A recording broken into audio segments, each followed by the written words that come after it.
আজকে স্টার্ট করব human respiratory system. আগে থেকে দেখতে পাচ্ছ একে রেখেছি, স্টার্ট করা যাক। এটাকে আমরা এপিগ্লটিস বলি। কি বলি? এপিগ্লটিস। এটা হচ্ছে একটা কার্টিলেজিনিয়াস ফ্ল্যাপ, যেটা আমরা যখন ফুড ইনটেক করি মানে খাবার খাই তখন এটা হচ্ছে এয়ার পাইপ। হ্যাঁ, যখন খাবার খাই তখন যাতে এয়ার পাইপে খাবারটা না প্রবেশ করে সেটার জন্য এটা হচ্ছে গ্লটিস। এই গ্লটিসটাকে ডেকে রাখার কাজ করে। কখন? যখন আমরা খাবার খাই। আর এটা হচ্ছে গ্লটিস, ঠিক আছে? মানে এইভাবে এটা ডেকে যায় যখন আমরা ফুড ইনটেক করি। এটা হচ্ছে ল্যারিংস, এটাকে সাউন্ড বক্স বলে, সাউন্ড বক্স বলা হয়, ভেরি ইম্পর্টেন্ট। আর এটাতে 9 কার্টিলেজ থাকে, ঠিক আছে? কটা কার্টিলেজ থাকে? 9 কার্টিলেজ। এটা এনাফ, এইটুকু জানাই ল্যারিংসের সম্বন্ধে। এগুলো হচ্ছে সি সেপ্ট হাইলেন কার্টিলেজ। ওকে, সি সেপ্ট হাইলেন কার্টিলেজ, এগুলোকে সি সেপ্ট হাইলেন কার্টিলেজ বলে। বুঝে নেব, সংক্ষেপে লিখলাম। এগুলো কি ডরসালি ইনকমপ্লিট, ঠিক আছে? ডরসালি ইনকমপ্লিট, এটা স্টার মার্ক দিয়ে রাখছি, পরে এটা একটু এক্সপ্লেন করব কেন ডরসালি ইনকমপ্লিট বলছি সেটা। এবার দেখো, আস্তে আস্তে দিকে এসো। এটা কি? Air pipe. এয়ার পাইপকে কি বলা হয়? ট্র্যাকিয়া বলি আমরা। এয়ার পাইপকে বলি ট্র্যাকিয়া, ঠিক আছে? এয়ার পাইপকে বলি ট্র্যাকিয়া। এবার এদিকে এসো, আস্তে আস্তে দেখো। এটা লেফট লাংস, এটা হচ্ছে right lungs.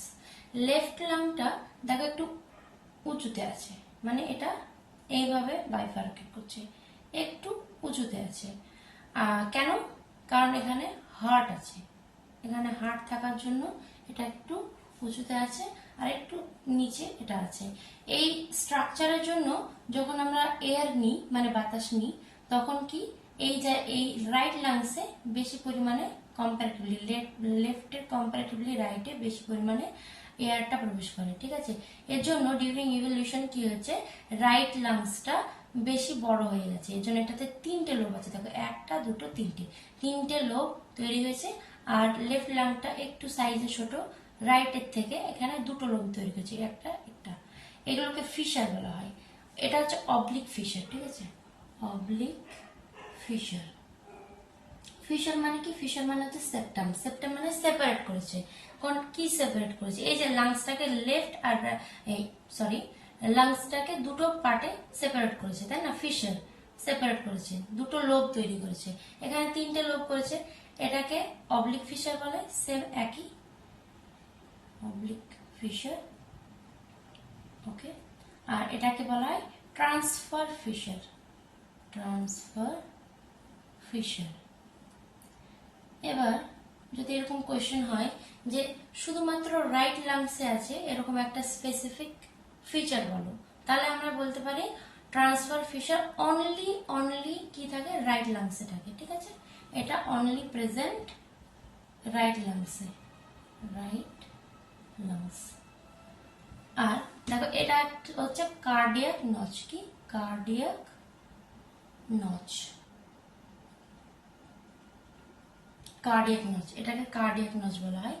Cardiac notch only present in left lungs. Okay, left লাংসে অনলি থাকে কার্ডিয়াক নচ। ওকে, এটা হচ্ছে হার্ট, ঠিক আছে? এগুলো সব সি সেপ্ট হাইলেন কার্টিলেজ।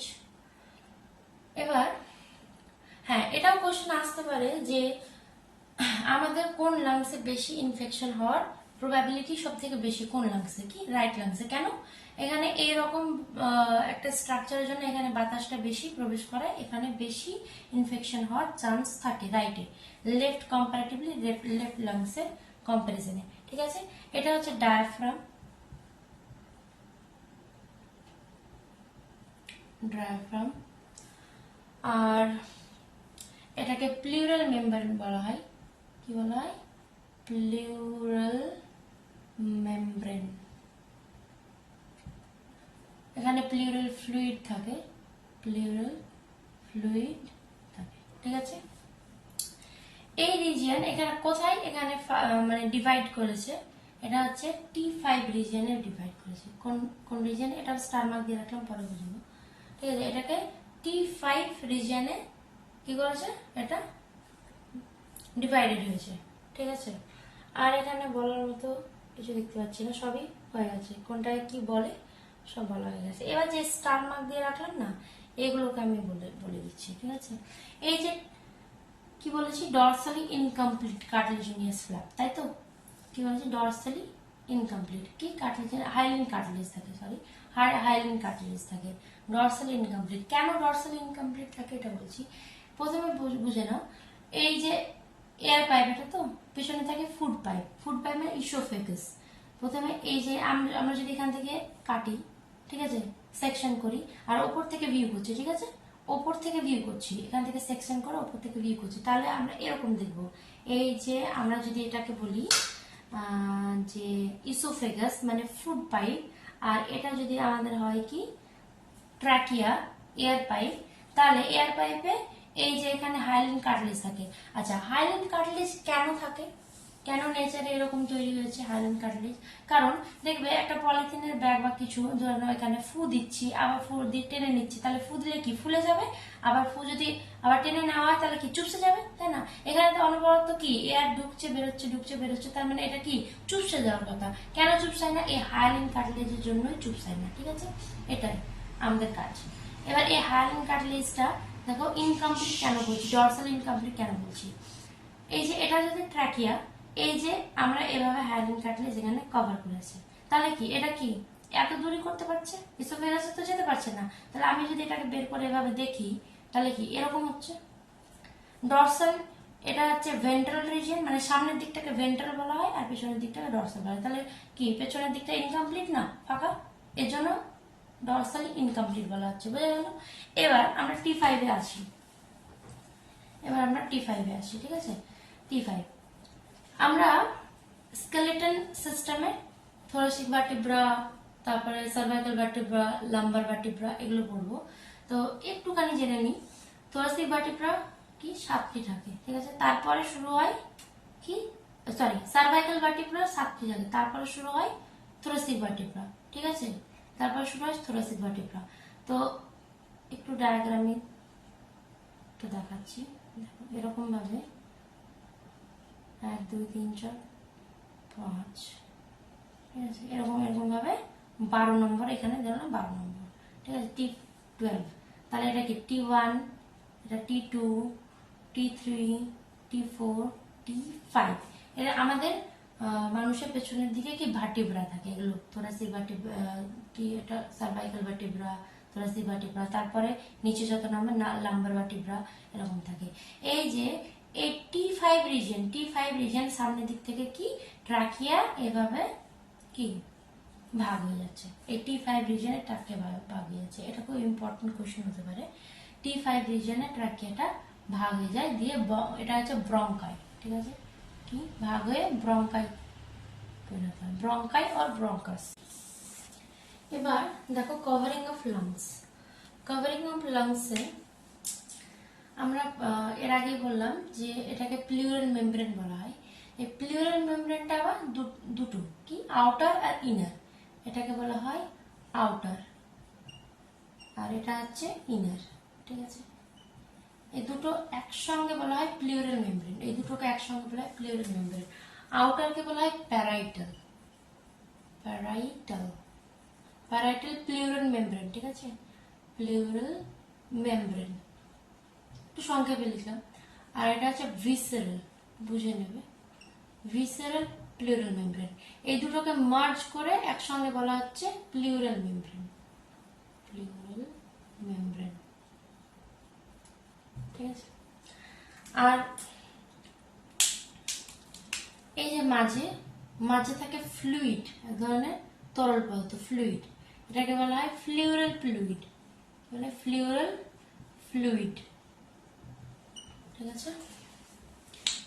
এটাকে ভিসেরাল কেন বলা হয় ভিসেরাল মানে ভিসেরা মানে কি অর্গানের সঙ্গে যে চিপকে থাকে তাকে ভিসেরাল প্লিউরাল মেমব্রেন, অর্গান থেকে বাইরের দিকে এটাকে প্যারাইটাল মানে বাইরে, প্যারাইটাল প্লিউরাল মেমব্রেন, আর এটা ভিসেরাল প্লিউরাল মেমব্রেন। আর এটা হচ্ছে প্লিউরাল ফ্লুইড। প্লিউরাল ফ্লুইডের দুটো কাজ আছে, ভেরি ইম্পর্টেন্ট। প্লিউরাল ফ্লুইডের কাজ কি? 1 নম্বর কাজ হচ্ছে এই যে দুটো মেমব্রেন, এই দুটো মেমব্রেনকে চিপকে রাখতে সাহায্য করে। কি করে? দুটো মেমব্রেনকে চিপকে রাখতে সাহায্য করে, ঠিক আছে? মানে প্রিভেন্ট কি করে? সেপারেশন হওয়াকে প্রিভেন্ট করে। তাহলে prevent separation of two membrane, ঠিক আছে, টু প্লিউরাল মেমব্রেন, এই দুটো মেমব্রেনকে সেপারেট হতে বাধা দেয়, মানে চিপকে রাখতে সাহায্য করে, একসঙ্গে চিপকে রাখতে সাহায্য করে। আর 2 নম্বর কাজ হচ্ছে দুটো কোনো যদি আলাদা আলাদা অর্গান, কোনো দুটো অর্গান যদি একসঙ্গে মানে ঘর্ষণ খায় বা একসঙ্গে যদি ঘর্ষণ খায় বা আসে, তাহলে কি হিট উৎপন্ন হবে, তাপ উৎপন্ন হবে, ফলে অর্গানের ড্যামেজ হওয়ার চান্সেস কি বেড়ে যায়, অর্গান ড্যামেজ হতে পারে। সেই জন্য এটা যাতে অন্য কোনো অর্গানের সঙ্গে না মানে ফ্রিকশন যাতে না হয়, মানে বাধা যাতে ঘর্ষণ যাতে না হয়, সেটাকে বাধা দেয়। অন্য অর্গানের সাথে যাতে ঘর্ষণ না হয় সেটার জন্য বাধা দেয়। এই যে এখানে ফ্লুইড থাকলো মানে কি, এটা লাংস, এই যে ভেতরে এটা লাংস, এটা লাংস থেকে বাঁচাচ্ছে অন্য অর্গানের কি অন্য অর্গানের সাথে ঘর্ষণ হওয়াকে বাঁচাচ্ছে। এখানে ডায়াফ্রাম থাকে, এখানে রিবস থাকে, মানে কি রিবস এভাবে কি কভার করে একটা কেজ তৈরি করে, তাই না? রিবস এখানে এভাবে কভার করে এভাবে এভাবে এভাবে এভাবে এভাবে রিবস থাকে, এই লাংসটাকে কভার করে, ঠিক আছে? তাহলে অন্য অর্গানের সাথে যাতে এটা ঘর্ষণ না খায় সেটা প্রিভেন্ট করে। তাহলে কি ফ্রিকশন থেকে রিডিউস করে, reduce friction from other organ,